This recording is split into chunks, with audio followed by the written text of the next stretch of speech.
This is Revathi. Video చూస్తున్న వారికి likes, కామెంట్స్‌తో support చేస్తున్న వారికి థ్యాంక్ యూ సో మచ్.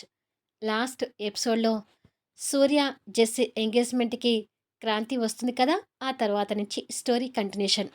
'నా తనువు నా ప్రాణం నీకే' ఎపిసోడ్ నంబర్ 148.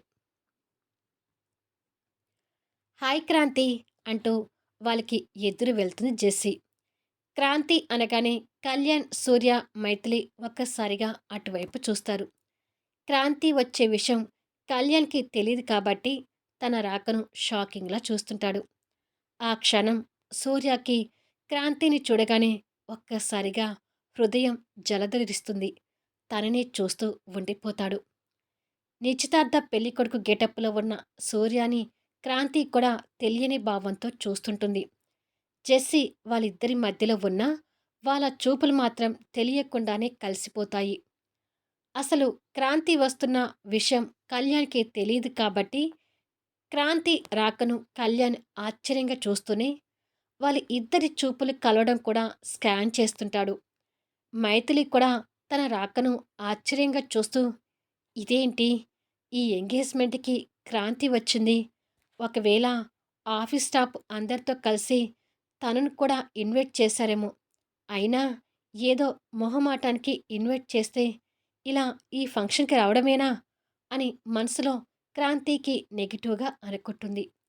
ఇక సూర్య, క్రాంతి చూపులు కలవడం ఒక కళ్యాణే కాదు. ఈసారి జెస్సీ కూడా గమనిస్తూ కంగారు పడుతుంటుంది. క్రాంతి సూర్యని చూస్తూ ఉండిపోతే, క్రాంతి పక్కన ఉన్న భాను, హాయ్ మేడం అంటూ జెస్సీతో మాట్లాడుతుంది. భాను మాటతో ఇటు క్రాంతి, అటు సూర్య తేరుకొని సెట్ అవుతారు. భాను పలకరించినందుకు సమాధానంగా జెస్సీ కూడా హాయ్ అంటూనే క్రాంతి చూపుల్ని అనుమానంగా చూస్తుంటుంది. క్రాంతి ఆ డిస్టర్బ్ నుంచి బయటపడి హాయ్ జెస్సీ అని కాస్త నవ్వుతూ పలకరిస్తుంది. హాయ్ పదండి లోపలికి అని జెస్సీ క్రాంతిని తనతో ఉన్న ఫ్రెండ్స్ని ఆహ్వానిస్తుంది. క్రాంతి కళ్యాణ్ వాళ్ళని కూడా చూసి నవ్వుతూ దగ్గరికొచ్చి హాయ్ సార్, హాయ్ మేడం, బాగున్నారా అని అడుగుతుంది. మైథిలి కాస్త కోపంతో మౌనంగా ఉండిపోతే, బాగున్నానమ్మా, నువ్వు బాగున్నావా అని కళ్యాణ్ చిన్న స్మైల్తో క్రాంతిని అడుగుతాడు. బాగున్నాను సార్ అని ఏదో కాస్త బలవంతంగా నవ్వు తెచ్చుకుంటూ చెప్తుంది. కళ్యాణ్ తన మాటల్లో ఆ బాధని గమనిస్తాడు. మైథిలి మాట్లాడకుండా సైలెంట్గా ఉండటం క్రాంతి కూడా ఆశ్చర్యపోతూ ఆ పక్కనే ఉన్న చెర్రీని కూడా చూసి హాయ్ చెర్రీ, అవ్వార్ యూ అని అడుగుతుంది చెర్రీ బుగ్గను ముద్దుగా నొక్కుతూ. ఫైన్ అని చెప్తాడు చెర్రీ ముద్దుగా నవ్వుతూ. క్రాంతి, మన స్టాఫ్ మెంబర్స్ అందరూ ఉన్నారు, వెళ్దామా అని అడుగుతుంది భాను దగ్గరికి వచ్చి. హా, వెళ్దాము అని మళ్ళీ కలుద్దాం సార్ అని చెప్పి మౌనంగా ఉండిపోయిన మైథిలిని చూస్తూ భానుతో కలిసి క్రాంతి అక్కడి నుంచి వెళ్ళిపోతుంటుంది. అటు వెళ్ళాలంటే సూర్య ముందు నుంచే క్రాంతి వెళ్ళాలి కాబట్టి అలా సూర్య ముందు నుంచే తల దించుకొని వెళ్తుండగా సూర్య మాత్రం తననే చూస్తుంటాడు. జెస్సీ ఈసారి సూర్య చూపుల్ని కూడా కనిపెట్టి ఏంటిది? సూర్య కూడా తనని అలా చూస్తున్నాడు. కొంప తీసి ఈ కళ్యాణ్ అన్నట్టు సూర్య మనసులో నా బదులు క్రాంతి ఉందా ఏంటి అని అనుకొని, నో, అలాంటిదేమీ లేదు. సూర్య మనసులో నేనే ఉన్నాను అని తనకు తానుగా సమాధానపరుచుకుంటుంది. ఇంతలో వచ్చిన అతిథులు జెస్సీతో మాట్లాడుతుంటే ఇక ఆ ఆలోచన వదిలేసి వారితో కబుర్లు కలుపుతుంది. క్రాంతి స్టాఫ్ మెంబర్స్‌తో మాట్లాడుతుంటే, సూర్య వచ్చిన అతిథులతో మాట్లాడుతుంటారు. కానీ ఇద్దరి మధ్య అప్పుడప్పుడు చూపులు కలుస్తూనే ఉంటాయి. ఆ చూపులు కళ్యాణ్ గమనిస్తూనే ఉంటాడు. ఇలా కొద్దిసేపు తర్వాత అర్జున్, సంజన దంపతులు అన్విని తీసుకొని చేరుకుంటారు. సూర్య నవ్వుతూ ఎదురు వెళ్ళి వాళ్ళని రిసీవ్ చేసుకుంటాడు. చెర్రీకి, అన్వికి అసలు పడటం లేదు కాబట్టి మూతులు తిప్పుకొని తల్లిదండ్రులతో ఉంటే వీళ్ళు వాళ్ళు కలిసి మాట్లాడుకుంటూ ఉంటారు. మరికొద్దిసేపటికి శశిధర్ దంపతులు వాళ్ళు కూడా కొడుకు రాహుల్ని తీసుకుని చేరుకుంటారు. పరశురాం వాళ్ళని నవ్వుతూ రిసీవ్ చేసుకోవడం కళ్యాణ్ గమనిస్తుంటాడు. శశిధర్ కళ్యాణ్ వాళ్ళని చూసి ముభావంగా భార్య కొడుకుతో ఓ పక్కకు వెళ్ళిపోతాడు. రాహుల్ బావ వచ్చాడు డాడీ అంటూ అన్వి మాత్రం పరిగెత్తుకుంటూ వెళ్ళి రాహుల్ దగ్గరికి చేరుతుంది. అన్వి అలా వెళ్ళడం చూసి ఈ చెర్రీ గాడికి కాలిపోతుంటుంది. వారిద్దరూ క్లోజ్‌గా మాట్లాడుకుంటూ ఉంటే కొడుకు మొహంలో ఎక్స్‌ప్రెషన్స్ కళ్యాణ్ గమనిస్తూ నిజంగానే వీడు నాకంటే మించిపోతున్నాడు అని మనసులో అనుకుంటాడు. ఇక ఇది ఇలా ఉండగా మోహన్ బాబుని ఎత్తుకొని శ్రేయతో కలిసి లోపలికి ఎంటర్ అయ్యాడు.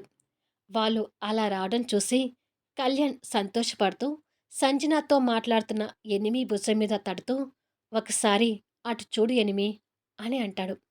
దాంతో మైథిలి, సంజన, అర్జున్ అటువైపుగా చూసి వాళ్ళు కలిసి రావడం చూసి అందరూ సంతోషపడుతుంటారు. హాయ్ మోహన్ గారు అంటూ సూర్య వాళ్ళని రిసీవ్ చేసుకుంటాడు. అందరూ మోహన్ దగ్గరికి వెళ్ళి ఆ పసిపిల్లవాడిని ఎత్తుకొని ముద్దు చేస్తుంటే శ్రేయ మాత్రం వాళ్ళందరినీ గిట్టినట్టుగా చూస్తుంటుంది.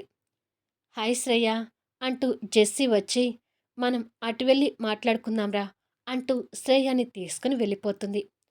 హమ్మయ్యా! వాళ్ళ దగ్గర నుంచి నన్ను తీసుకొచ్చి బతికించావు జెస్సీ అంటూ శ్రేయ తనతో వెళ్తుంది. ఆ మాట వీళ్ళకు కూడా వినిపించి శ్రేయలో ఏమాత్రం మార్పు రాలేదని అర్థం చేసుకుంటారు. మరి కాసేపటికి సూర్య చెల్లెలు చంద్రిక, ఆపి కూడా చేరుకొని కళ్యాణ్ వాళ్ళతో కలిసిపోయి మాట్లాడుతూ ఉంటారు. ఇక సూర్య, క్రాంతి మాటల్లో ఉన్న అప్పుడప్పుడు ఇద్దరి చూపులు కలుపుకోవటం, ఆ చూపుల్ని కళ్యాణ్ గమనించటం పరిపాటే అవుతుంది. క్రాంతి భాను వాళ్ళతో మాట్లాడుతూ ఉండగా జెస్సీ రింగ్స్ ఉన్న 2 బాక్సులు తెచ్చి ఇలా రా క్రాంతి అంటూ తనని పక్కకు తీసుకువెళ్తుంది. ఏంటి జెస్సీ అని అడుగుతుంది క్రాంతి. ఫంక్షన్‌లో ఈ రింగ్సే నేను, సూర్య మార్చుకునేది. ఈ రింగ్స్ నీ దగ్గరే పెట్టుకో. నేను ఫంక్షన్‌లో అడిగినప్పుడు ఇవ్వు. నువ్వు నాకు స్పెషల్ గెస్ట్‌వి. అందుకనే అందరితో పాటు కూర్చోకుండా నాకు దగ్గరగా ఉండు అని చెప్తుంది. అదేంటి? నేనెందుకు? అని క్రాంతి మాట్లాడబోతుండగా, ఇక నువ్వేమీ మాట్లాడొద్దు.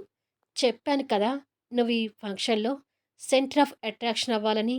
సో, మా ఫంక్షన్‌ని నువ్వే ముందుండి జరిపించాలి. కాసేపట్లో ఫంక్షన్ స్టార్ట్ అవుతుంది. నువ్వు రెడీగా ఉండు అని చెప్పి జెస్సీ అక్కడి నుంచి వెళ్ళిపోతుంది. క్రాంతి ఆ రింగ్స్‌ని చూస్తూ అయోమయ పరిస్థితిలో ఉండిపోతుంది. జెస్సీ అక్కడి నుంచి పక్కకొచ్చి క్రాంతిని కోపంగా చూస్తూ నువ్వు ప్రేమిస్తున్న నీ ప్రియుడు ఎంగేజ్మెంట్ నీ చేతులారా జరిపించడం చూసి నేను ఆనందపడిపోవాలని నా ఆరాటం. అప్పుడే నువ్వు నా చెంప మీద కొట్టిన దెబ్బకి పగ తీర్చుకున్న దాన్నవుతాను అని మనసులో అనుకుంటుంది. కానీ కళ్యాణ్ ఒక పక్క నుంచి అదంతా గమనిస్తూ పాపం ఈ జెస్సీ క్రాంతిని బాధ పెట్టాలని చూస్తుంది. మరో పక్క ఫంక్షన్‌కి టైం దగ్గర పడుతుంది. ఈ ఫంక్షన్ ఎలా ఆపాలి అనేది ఇంతవరకు ఐడియా రావడం లేదు అని టెన్షన్ పడుతుంటాడు. కొద్దిసేపటికి అందరూ జంటలుగా కుర్చీలో కూర్చొనుంటే సూర్య జెస్సీతో పంతులు గారు పూజ జరిపిస్తూ ఉంటాడు. జెస్సీ చెప్పింది కాబట్టి క్రాంతి ఆ పూజలోనే ఓ పక్కగా ఉండి పంతులు గారికి కావాల్సినవి అందిస్తూ ఉంటుంది. వాళ్ళిద్దరూ మార్చుకోవాల్సిన పూలదండలు కూడా క్రాంతి చేతిలోనే ఉండిపోతాయి. ఒక రకంగా క్రాంతి వాళ్ళ ఎంగేజ్మెంట్‌ని జరిపిస్తూ నరకం అంటే ఏంటో చూస్తుంటుంది. ఎదురుగా ఉన్న క్రాంతిని చూస్తుంటే సూర్య మనసులో అలజడికి గురవుతూ ఆ పూజలో పాల్గొని ఉంటాడు. క్రాంతి అక్కడ ఉండటం, వాళ్ళ ఎంగేజ్మెంట్ దగ్గరుండి జరిపించడం మైథిలి కూడా ఆశ్చర్యంగా చూస్తుంటుంది. వాళ్ళ ఇద్దరి ప్రేమ విషయం మోహన్, శ్రేయ, అర్జున్ వాళ్ళకి తెలీదు కాబట్టి మామూలుగానే ఉండిపోతారు. కొద్దిసేపటికి పంతులు గారు ఇద్దరి పేరు మీద పూజ పూర్తి చేసి, ఇక మీరు వెళ్ళి చైర్‌లో కూర్చొని పూలదండలు, ఉంగరాలు మార్చుకుంటే ఈ నిశ్చితార్థం సంపూర్ణంగా పూర్తయినట్టు అని చెప్తాడు. దాంతో కొన్ని నిమిషాలకు ఇద్దరు డెకరేట్ చేసిన చైర్‌లో కూర్చుంటారు. వాళ్ళకి 2 అడుగుల దూరంలో వాళ్ళు మార్చుకోవాల్సిన రింగులు, పూలదండలు పట్టుకొని క్రాంతి నిలబడి ఉంటుంది. చెర్రీ కళ్యాణ్ ఒడిలో కూర్చొని మాటలు చెప్తుంటే, కళ్యాణ్ కొడుకు మాటలు వింటున్నట్టుగా ఉంటూ, టైం దగ్గర పడుతుంది. ఉంగరాలు మార్చుకునే కార్యక్రమాన్ని ఎలా క్యాన్సిల్ చేయాలి అని టెన్షన్‌గా ఆలోచిస్తూ అనుకోకుండా పై ఫ్లోర్ వైపు చూస్తాడు. అక్కడ ఓ పూల కుండీ కనిపిస్తూ ఉంటుంది. అది సరిగ్గా క్రాంతికి సూటిగా ఉంటుంది. అది చూడగానే కళ్యాణ్‌కి చిన్న తాటు వెలిగి పాకెట్‌లో ఉన్న ఫోన్ తీసుకొని కళ్యాణ్ లేచి చెర్రీని చైర్‌లో కూర్చోబెట్టి, "నువ్వు ఎన్వి పక్కనే ఉండు నాన్నా. నేను ఒక ఫోన్ మాట్లాడి వస్తాను" అని అంటాడు. "సరే డాడ్" అంటాడు చెర్రీ. ఎన్వి మాత్రం పక్కనున్న సంజనాతో మాట్లాడుతూ కళ్యాణ్ వెళ్ళేది గమనించదు. కొద్దిసేపటికి కళ్యాణ్ ఆ పూల కుండీ ఉన్న దగ్గరికి చేరుకొని, అక్కడ ఎవ్వరికీ కనిపించకుండా అక్కడ ఉన్న పిల్లర్ చాటుకి నిలబడి, సూర్య మనసులో క్రాంతి మీద నిజంగా ప్రేమ ఉంటే, సూర్య జెస్సీకి రింగ్ పెట్టేటప్పుడు ఖచ్చితంగా క్రాంతిని చూస్తాడు. అదే టైంలో ఈ పూల కుండీని నేను క్రాంతి మీద పడేలా చూడాలి. కానీ ఇక్కడ ఏ కాస్త పొరపాటు జరిగినా క్రాంతికి ప్రమాదం జరగొచ్చు. అలా జరగకుండా ఏం చేయాలి? అంటూ చుట్టూ చూస్తుంటాడు. అక్కడ అలంకరించిన పూలమాలలు కనిపిస్తూ ఉంటాయి. వాటి దగ్గరికి వెళ్ళి ఆ మాలలు తీసి వాటికున్న పూలను తెంపుతాడు. వాటికి కట్టిన థ్రెడ్ దాదాపు వెంట్రుక సైజులో ఉన్న సన్నని ప్లాస్టిక్ వైరై ఉంటుంది. ఎస్, ఇలాంటిదే కావాలి అని అనుకొని పూలు వేరు చేసి ఆ థ్రెడ్‌ని తీసుకొని పూల కుండీ దగ్గరికి వస్తాడు. ఆ దారాన్ని ఆ పూల కుండీకి ఉన్న హోల్స్‌లో 2 వైపులా కట్టి గట్టిగా కడతాడు. ఈ ఫంక్షన్ క్యాన్సిల్ చేస్తాను అని కళ్యాణ్ చెప్పిన డైలాగ్స్ జెస్సీ గుర్తు తెచ్చుకుంటూనే కళ్యాణ్ కోసం వెతుకుతూ ఉంటుంది. కానీ కళ్యాణ్ జనాల్లో కనిపించకపోయేసరికి కంగారు పడుతుంటుంది. ఇక క్రాంతి మొహంలో రక్తపు చుక్క ఉండదు. సూర్య కూడా ఎదురుగా ఉన్న క్రాంతిని చూస్తూ మనసులో అలజడికి గురవుతూనే ఉంటాడు. ఈలోపు కళ్యాణ్ ఆ పూల కుండీకి 2 వైపులా థ్రెడ్ కట్టి సెట్ చేసి, ఈ పూల కుండీ కింద పడటం మాత్రమే కాదు, ఇంకా ఏదో జరగాలి. అప్పుడైతేనే ఈ నిశ్చితార్థం క్యాన్సిల్ అవుతుంది అని మనసులో ప్లాన్స్ వేసుకుంటూ ఉంటాడు. ఇక మీరు ఉంగరాలు తొడిగి పూలదండలు మార్చుకుంటే ఈ నిశ్చితార్థం పూర్తయినట్టు అని అంటాడు పంతులుగారు. క్రాంతి చేతిలో ఉన్న ఆ 2 ఉంగరాల వైపు భారంగా చూసి చెరొక ఉంగరం వాళ్ళ చేతికి అందిస్తుంది. సూర్య ఆ ఉంగరం చూసుకుంటూ తెలియని ఆవేదనకు మనసులో గురవుతుంటే, జెస్సీ మాత్రం సంతోషపడుతూ ఫంక్షన్ ఆగిపోతుందని పెద్ద ఫోజులు కొట్టిన కళ్యాణ్ నా కళ్ళకు కనపడకుండా పారిపోయాడట్టుంది అని అనుకొని సంతోషపడుతూ ఉంటుంది. మా అమ్మాయికి ఉంగరం తొడుగు సూర్య అని అంటాడు పరశురాం సూర్య పక్క నిలబడి. అలాగే అన్నట్టుగా సూర్య తల ఊపి జెస్సీ చేయి పట్టుకొని తన వేలికి రింగ్ తొడగబోతూ కళ్యాణ్ అనుకున్నట్టుగా ఆటోమేటిక్గా క్రాంతి వైపు చూస్తాడు.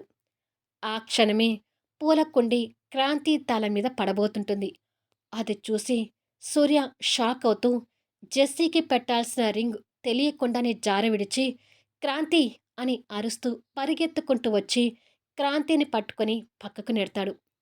క్రాంతితో సహా అందరూ ఏమైందని తేరుకునే లోపే పూల కుండి టాప్ అని పగిలిన శబ్దం కూడా వాళ్ళ చెవుల్లో వినపడుతుంది.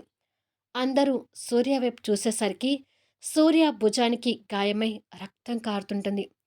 అంటే కళ్యాణ్ చేతిలో థ్రెడ్ సహాయంతో ఆ పూల కుండిని హ్యాండిల్ చేస్తూ కావాలని సూర్య భుజం మీద వేశాడు. దాంతో ఆ పూల కుండి సూర్య భుజానికి తగిలి గాయమై కింద పడి ముక్కలవుతుంది.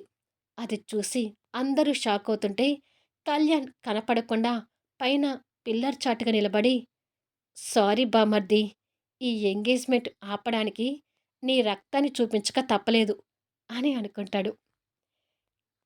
కానీ కళ్యాణ్ వేషాలు ఎవరో ఒకరు చూసే ఉంటారు కదా! ఎవరు చూసి ఉంటారో నెక్స్ట్ ఎపిసోడ్‌లో చూద్దాం. కథ నచ్చితే లైక్ చేయండి, కామెంట్ షేర్ చేయండి, సబ్స్క్రైబ్ చేసుకొని ఛానల్ షేర్ చేస్తూ సపోర్ట్ చేయండి.